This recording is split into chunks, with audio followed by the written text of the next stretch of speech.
how to download and play Left 4 Dead 2 on PC.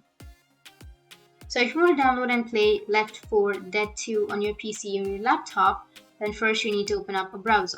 Any browser that you're comfortable with, so I'm here with my Chrome browser, you can go with any browser.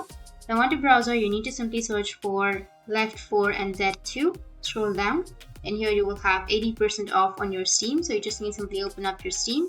And here you will have the add to cart option or download option, or if you have the application itself, you can simply open the desktop app and you can go with search, and under search you need to search for Left 4 and Dead 2 and you will have the game. So you just need to simply scroll down and go with add to cart, and after that you need to add your payment methods, go with view my cart, go with continue to payment, and then add your payment method, pay for the game, and you will have the download option right here. And after that, you can download and install the game. So that's how you can download and install Left 4 Dead 2 on your PC or laptop. And if you have any questions, feel free to comment below. Thanks for watching.